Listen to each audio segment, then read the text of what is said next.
Hello everyone, how are you all? I hope you all are well. So today we have to start in prose also. So first chapter we already finished and the first chapter was the last lesson. Okay, now we have to move on chapter 2. Chapter 2 Lost Spring written by Anis Jam. Okay, so I have to read the first author's introduction. Anis Jung, 1964, was born in Rourkela and spent her childhood and adolescence in Hyderabad. She received her education in Hyderabad and in the United States of America. Her parents were both writers. Anis Jung began her career as a writer in India. She has been an editor and columnist for major newspapers in India and abroad, and has authored several books. The following is an excerpt from her book titled Lost Spring. The Lost Spring is one part from the Stories of Stolen Childhood. Here she analyzes the grinding poverty and traditional which condemn these children to a life of exploitation. तो यहाँ पे अनिस जंग ने दो लड़कों के बारे में टू बॉयज़ के बारे में बात की है जो उनका चाइल्डहुड है वो पोवर्टी में गुजरता है और वो कैसे सर्वाइव करते हैं उसके बारे में यहाँ पे उन्होंने लिखा है। तो फर्स्ट वन जो है वो है साहिब और ये फर्स्ट पार्ट हम आज देखेंगे और दूसरा जो पार्ट है we have to move on that next day. So I have to start from the textbook, page number I think 13. So sometimes I find a rupee in the garbage. तो कोई बार garbage के अंदर क्या मिल जाता है, rupees मिल जाता है। Why do you do this? I asked Sahib, whom I encounter every morning, scrounging for gold in the garbage dumps of my neighborhood. तो जो अनिस जंग है वो एक लड़के को देखती रहती है रोज़ एवरी मॉर्निंग में, तो उसका नाम है साहिब और वो कुछ कचरे के ढेर में कुछ ना कुछ ढूंढता रहता है। तो जो अनिस जंग है वो उसको पूछती है कि why do you do this? I ask Sahib whom I encounter every morning, scrounging means searching something for gold in the garbage dump of my neighborhood. के कैसे गार्बेज के अंदर कुछ मिल जाएगा और उसको यूजफुल हो जाएगा, उसको कुछ गार्बेज के अंदर मनी भी मिल जाता है कोई बार, तो वो ढूंढता रहता है। Sahib left his home long ago, said amidst means among the green field of Dhaka. His home is not even a distance memory. तो जो साहिब जो है वो Dhaka means in Bangladesh, if you know, आपको पता होगा कि ढाका जो है वो बांग्लादेश की एक प्लेस है, तो वहाँ से ये लोग यहाँ पे इंडिया में आ गए हैं। तो वो ढाका के अंदर वो ग्रीन फील्ड के बीच में रहते थे, तो वहाँ से वो मूव ऑन होकर इंडिया आ गए। तो there were many storms that swept away their field and homes his mother tell him. तो उसकी मम्मी ने उसकी मदर ने उसको बताया होगा कि हमारा जो कुछ भी था वो एक स्टॉर्म के अंदर सारा सब कुछ खत्म हो गया था। That's why they left looking for gold in the big city where he now lives. तो इसलिए वो वहाँ ढाका को छोड़कर यहाँ पे इंडिया में आ गए थे और यहाँ पे वो बिग सिटी के अंदर रहकर वो गार्बेज के अंदर कुछ न कुछ गोल्ड जैसा ढूंढता रहता है। I have nothing else to do, he muttered looking away. तो उसकी तरफ देखकर बोलता है कि I have nothing else to, मैं दूसरा कुछ नहीं कर रहा हूँ। गो टू स्कूल आई से ग्लीबली। ग्लीबली मीन्स इजिली उन्होंने बोल दिया कि you have to go to school. Realising immediately how hollow to advise must sound, कि ये ऐसे ही बोल दिया, वो रेड पिकर है तो उसको स्कूल जाने के लिए बोल दिया, तो वो भी थोड़ी हो गई कि ऐसे कैसे बोल दिया। Okay, now page number 14. There is a no school in my neighborhood. When they build one, I will go. तो वो बोलता है कि मेरे नेबरहुड में तो कोई भी स्कूल नहीं है, अगर कोई होगी तो मैं चला जाऊंगा। If I start a school, will you come? I asked, half joking. तो आइंस्टाइन ने पूछ लिया कि if I start school will you come, जो मैं स्कूल स्टार्ट करूंगी क्या तुम आओगे? यस ही से स्माइलिंग ब्रॉडली, तो वो हंस के बोल देते, स्माइल करके बोलता है हाँ. A few days later I see him running up to me, is your school ready? तो वो मॉर्निंग में दोनों रोज मिलते ही रहते हैं. तो वो एक दिन आकर बोलता है कि क्या स्कूल रेडी हो गया? It takes longer to build a school, I say, embarrassed having made a promise that was not made. तो उसने जो राइटर है वो बोलते हैं कि it takes longer to build a school, के स्कूल बनने के लिए ज़्यादा टाइम जाएगा. तो वो एम्बेरस होती है eight having made a promise that was not made, क्योंकि उसका मीनिंग नहीं है, वो उन्होंने प्रॉमिस कर दिया था. But promises like mine abound in every corner of his bleak world, के उसका कोई भी प्रॉमिस होगा लेकिन उसका जो वर्ल्ड है वो कैसा है, एकदम जॉयलेस है. After months of knowing him I ask him his name, एक महीने तक उसको ऐसे ही बातचीत करते रहे, उसके बाद उसका नाम पता चला. साहिब आलम, ही अनाउंस्ड, उन्होंने नाम पूछा और उसने बोला साहिब आलम. He doesn't know about it means, तो उसको उसके नाम का मीनिंग ही नहीं पता. If he knew its meaning, Lord of the Universe, तो उसका मीनिंग है Lord of the Universe. He would have a hard time believing it, तो अगर उसको पता चले तो उसको बिलीव करने में बिलीव नहीं होगा कि मेरे नाम का ये मीनिंग है. Unaware of what his name represent, he roams the street with his friends, an army of barefoot boys who appear like the morning birds and disappear at noon. तो वो उसके नाम के मतलब पता नहीं, unaware of his name represent, he roams the street, पूरे दिन वही स्ट्रीट में अपने फ्रेंड के साथ barefoot नंगे पाँव घूमता रहता है, और सुबह में दिखता है और नून को डिसअपियर हो जाता है. Over the month I have come to recognise each of them, तो पूरा जो उनका ग्रुप था वो मंथ के बाद में वो एक एक को अलग से पहचानने लगे. Why aren't you wearing chappals? I asked one. तो अनिश्चंद एक को पूछती है कि आपने चप्पल क्यों नहीं पहने? तो my mother did not bring them down from the shelf, he answered simply. तो जिसको पूछा वो बोलता है कि मेरी मम्मी मुझे वो शेल्फ में से निकाल के नहीं देती है. Even if she did, he will throw them off, adds another who is wearing shoes that do not match. तो दूसरे जिसने शूज पहना था वो बोलते हैं अगर मुझे मिले तो मैं तो फेंक ही लूँगा, और उसका जो शूज पहना था वो उसके कपड़ों के साथ मैचिंग नहीं हो रहा था. When I comment on it, he shuffled his feet and says something. ये बदलता रहता है, ऐसा वो बोल रहा है. I want shoes, says a third boy who have never owned a pair of his life. एक बोलता है कि मुझे शूज चाहिए बट उसके पास खुद के वो चप्पल्स भी नहीं है. Traveling across the country, I have seen children walking barefoot in cities on village roads. तो जो अनिश्चंद है वो ट्रैवलिंग के दौरान देखती है कि कोई कोई जगह पे जो चिल्ड्रंस होते हैं वो ऐसे ही बैरफुट ही घूमते रहते हैं, यानी बिना चप्पलों के घूमते रहते हैं. विलेजेस रोड पर, सिटीज़ के अंदर वो सारे कोई जगह है जहाँ पे बच्चे जो होते हैं वो बैरफुट ही घूमते रहते हैं, बिना चप्पलों के घूमते रहते हैं. It is not a lack of money but a tradition to stay barefoot. तो ये एक लेक ऑफ मनी का इश्यू नहीं है कि यहाँ पे एक कोई कोई जगह पे ट्रेडिशन भी है कि barefoot रहते हैं. Is one explanation. I wonder if this is only an excuse to explain our perpetual state of poverty. ये वो लोग बहाने बनाते हैं कि ये हमारे अलग अलग लड़कों ने अलग अलग बहाने बना दिए.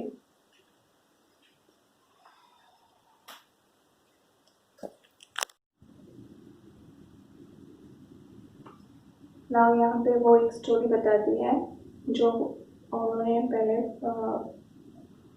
एक लड़के को मिले होते हैं. वो उसकी स्टोरी है कि I remember a story, a man from Udupi once told me as a young boy he would go to school past an old temple where his father was a priest. He would stop briefly at the temple and pray for a pair of shoes. तो वो अपने आप के लिए वो shoes के लिए pray करता है टेम्पल के अंदर, which was now drowned in an air of desolation. 1 minute. 30 years later, I visited his town and the temple, which was now drowned in an air of desolation. मतलब एक ऐसी situation आई होगी कि सब वहाँ से ड्रॉन हो गया था, सारी प्लेस बदल गया था. In the backyard where lived the new priest there were red and white plastic chairs. तो वहाँ पे रेड और वाइट कलर की प्लास्टिक चेयर थी. A young boy dressed in a grey uniform wearing socks and shoes arrived panting and threw his school bag on a folding bed. Looking at the boy, I remember the prayer another boy and made to the goddess when he had finally got a pair of shoes. So let me never lose them. The goddess had granted his prayer. Young boys like the son of the priest now wore shoes. तो वो जो पहले वो 30 years पहले जो बच्चे को मिली थी जो प्रे कर रहा था अपने पैर ऑफ शूज के लिए, तो अभी वो वहाँ पे जाती है तो वो प्रीस्ट की जगह पे कोई न्यू प्रीस्ट है और उसका एक बच्चा है और वो उसके पास एक मतलब उसके पास फाइनली पैर ऑफ शूज है. Let me never loss them. The goddesses had granted his prayer. कि लगता है कि गॉडेसेस ने उसकी प्रेयर सुन ली है. Young boys like the son of the priest now wore shoes, but many others like the rag pickers in my neighborhood remain shoeless. तो मेरे जो neighborhood के rag pickers हैं वो बिना शूज के बिना ही रहने वाले हैं के रहेंगे. उन्हें छोड़कर सबको मिल जाएगा लेकिन उन्हें मिलने वाला नहीं. My acquaintance with the barefoot rag pickers led me to Simapuri. तो मेरा जो इंट्रोडक्शन है वो barefoot rag pickers leads to me to Simapuri, a place on the periphery, that means the border line पे of Delhi yet miles away from it. तो जो सीमापुरी जो place है वो दिल्ली के बॉर्डर के नज़दीक ही थोड़ी दूर पे होगी. इट मेटाफोरिकली वहाँ से सारे उसके मतलब लाक्षणिक दिखते हैं कि वहाँ से वो रैग पिकर्स रहते हैं. Those who lived here are squatters who came from Bangladesh back in 1971. तो वहाँ पे जो सारे रहने वाले हैं वो बांग्लादेश से 1971 से आए हुए हैं. सो वो बिना Sahib family is among them और साहिब की फैमिली उनमें से एक है. Simapuri was then a wilderness and it still is, but it is no longer empty. लेकिन वो ज़्यादा खाली रहती नहीं है वो जो प्लेस है वो. In structures of mud with a roof of tin and tarpaulin, that means के वहाँ पे जो उनके जो छोटे से मड के हाउस जो होते हैं वो टेरापोलिन मतलब के वाटरप्रूफ जो कागज होता है जस्ट लाइक प्लास्टिक उससे वो कवर किया होता है. Devoid of sewage, drain or running water, lived 10,000 rag pickers. वहाँ पे इतने सारे रहते हैं और वो जो गटर का पानी होता है वो ऐसे ही बहता रहता है और उसकी ड्रेनेज होती नहीं है. They have lived there for more than 30 years without an identity. तो वो आइडेंटिटी के बिना ही रहते हैं without permits but with ration card that get their names on waters. तो वो परमिट नहीं है उनके पास लेकिन उनके पास वोटर आईडी है कि उनसे वो वोट देते हैं.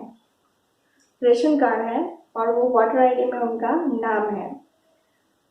List and enable them to buy grain. लेकिन वो अनेबल है ग्रेन खरीदने के लिए.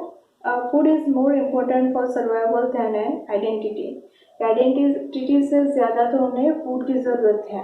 आइडेंटिटी उनके लिए इतना ज़रूरी नहीं है. If at the end of the day we can feed our families and go to bed without an aching stomach, we would rather live here than in the field that gave us no grain.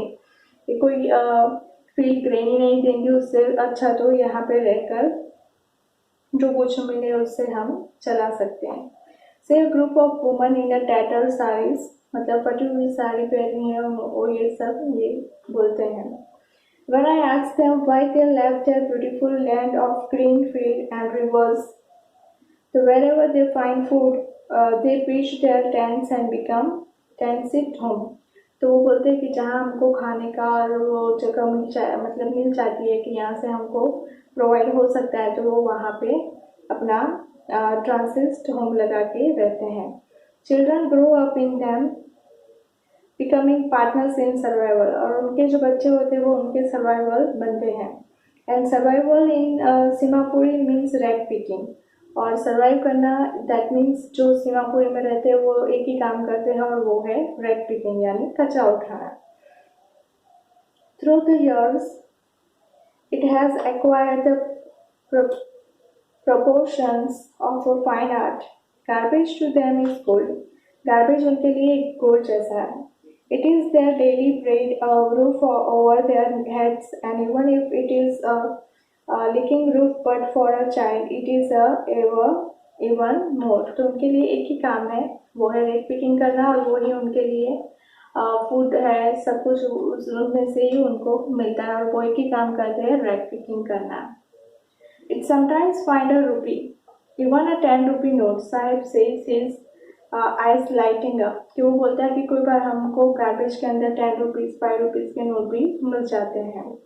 Sahib says his eyes sorry हाँ, when you can find a silver coin in a heap of garbage, you don't stop scrounging, for there is a hope of finding more. कि कभी कोई बार हमको भी silver coin अंदर मिल जाएगा तो हमें भी एक क्या रहेंगे कि एक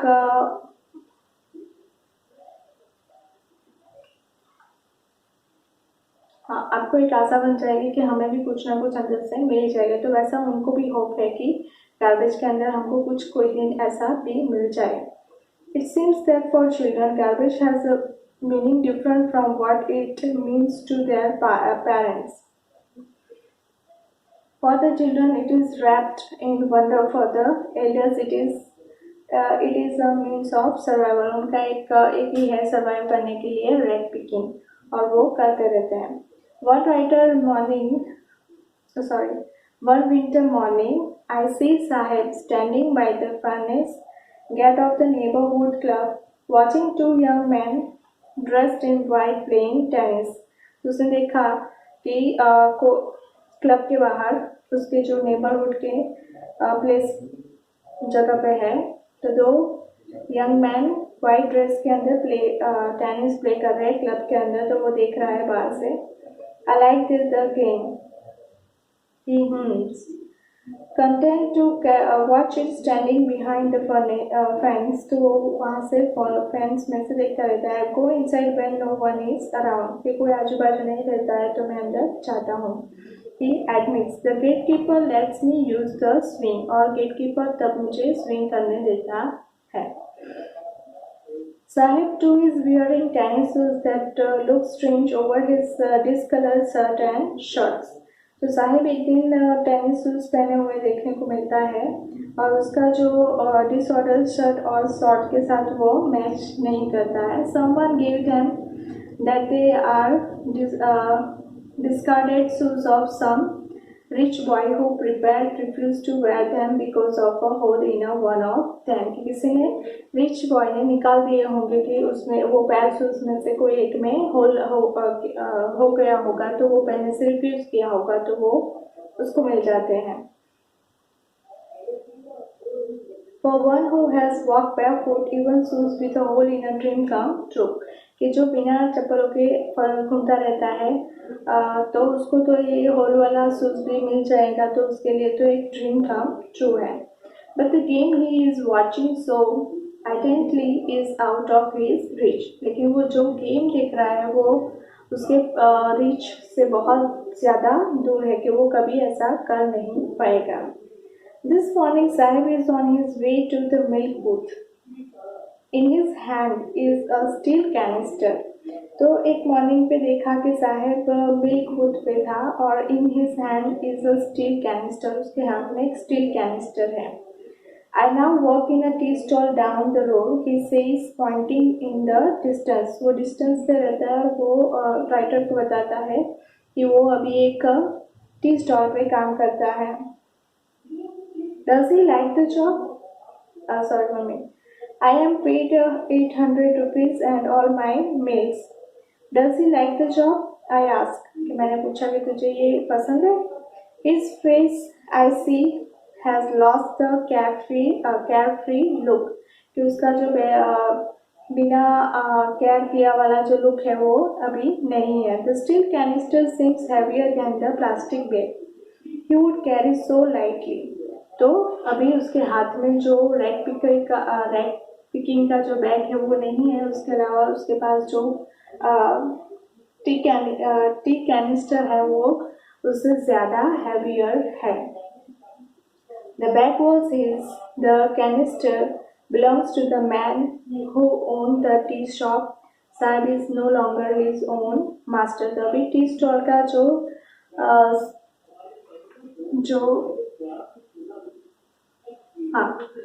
the canister belong to the man who owns the tea shop. के टी शॉप का जो ओनर है उसका जो कैनिस्टर है अभी वो उसके अंडर में है। नाउ साहब is no longer his own master. तो साहब अभी उसका खुद का मास्टर नहीं है।